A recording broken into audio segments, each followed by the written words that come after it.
Ẹ̀yin èèyàn lé èwo lẹ ṣe àlàáfíà ni a bá yín, ṣe dáadáa ni ẹ wà.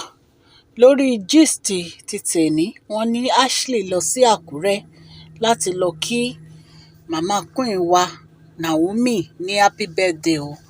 Wọ́n ní màmá, wọ́n ní wọ́n throw ẹ̀ síta.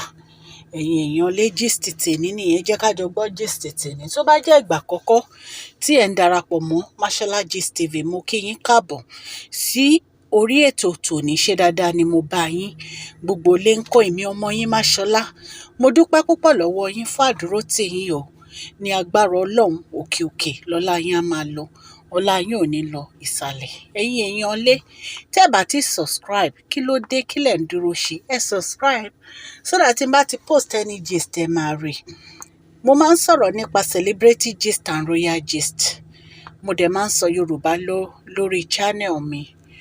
Ẹ̀yin tí ẹ dẹ̀ ti subscribe, Ọlọ́run á bá mi gbọ́wọ́ yín sókè o. Ní agbára Ọlọ́run, ọwọ́ yín ò ní kan ìsàlẹ̀ àpò. Ẹ̀yin tẹ́ ẹ ti subscribe, Ọlọ́run á bá mi bù sí àpò yín o. Ẹ ṣé mo dúpẹ́.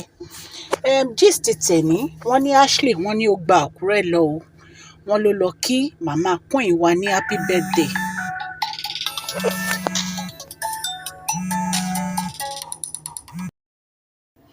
So ẹ̀yin èèyàn lé, wọ́n ní bí Ashley ṣe lọ sọ́dọ̀ ìyá queen wa nìyẹn o, ló bẹ̀rẹ̀ sí bẹ̀ wọ́n o, wípé kán jọ̀ọ́, kán dáríjì òun, gbogbo nǹkan tóun bá ṣe kọ́ bóun bẹ Queen Naomi o.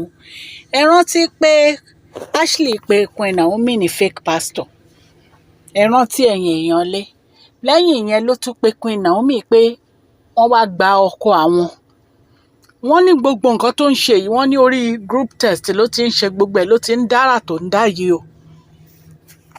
Then kó tó di pé ṣèyí ó ti kọ́kọ́ send group test kan tó ní Queen Naomi o, ipò yẹ kán drop orúkọ Ògúnwùsì o, kò yẹ kán máa jẹ́ orúkọ Ògúnwùsì mọ́. Oríṣiríṣi ìwà ni Ashley ló ń wù. Ẹ̀yin èèyàn lé, Queen Naomi dẹ̀ ní kò ní láti wá tọrọ ìdáríjì ẹ̀ṣẹ̀ lọ́dọ̀ àwọn, kó fi àwọn sílẹ̀, kó wà láàyè ẹ̀, àwọn náà wà láàyè wọn.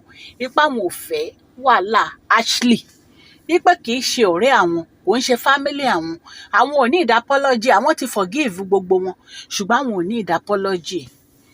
So ẹ̀yin èèyàn lé, ẹ̀yin náà ṣàmọ̀ gbogbo nǹkan tó ń ṣẹlẹ̀ lórí ọ̀rọ̀ Ashley àti Queen Naomi.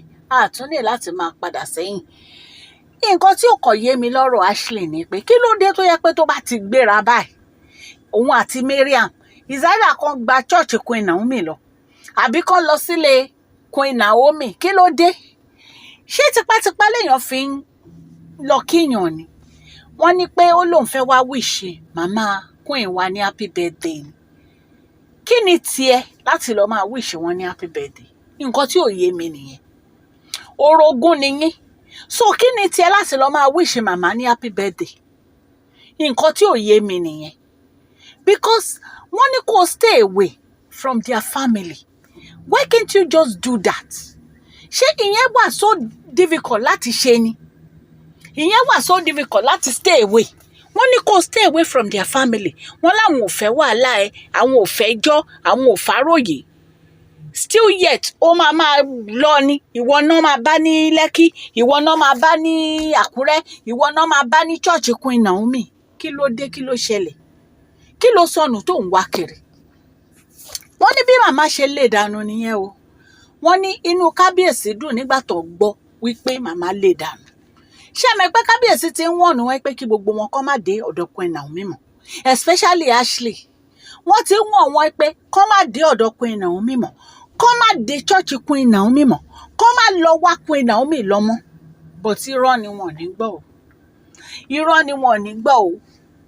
Ìgbà tẹ́ ń ṣe gbogbo nǹkan tẹ́ ń ṣe, adult ni yín náà, ẹ mọ nǹkan tẹ́ ń ṣe náà, kò ń ṣe pé bóyá ẹ mọ nǹkan tẹ́ ń ṣe. Wọ́n ní ìkà tó bá wà núyàn lèèyàn máa ń wù jáde. Later, àwọn èèyàn máa ní èṣù ni, iṣẹ́ èṣù ni, irọ́ ni. Ìwà tó wà nú ẹni yẹn ló wù jáde, kò ń ṣe iṣẹ́ èṣù kankan. Èṣù ò ní ká máa wùwà burúkú. So, in fact, inú mi dùn bí màmá Queen wá ṣe lè dànù. Ẹ lè trust àwọn olórí yìí. especially Ashley àti Mariam àti Ronke. You cannot trust them at all because mọ nǹkan tó lè ṣe, mọ tútọ́ lè pa. So bí màmá wa ṣe lè dànù tẹ́sẹ̀ ò balẹ̀ yẹn, nǹkan tó dáa nìyẹn. So èyí àkọ́ gbogbo yín lọ́gbọ́n.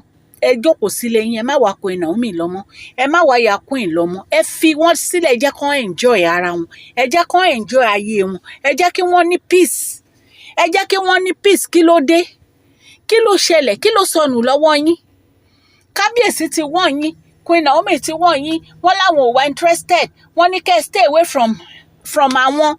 Irọ́ ni, níṣe yẹn, ẹ máa ṣe kùrùkẹ́rẹ́ ó dàkúrẹ́. Mo ti dúpẹ́ lọ́dọ̀ Ọlọ́run tí Queen Naomi tiẹ̀ tí wọ́n á fi ara pamọ́ sí Lẹ́kí ní ìsìn, bóyá ẹ tún máa jẹ́ kán gbádùn díẹ̀.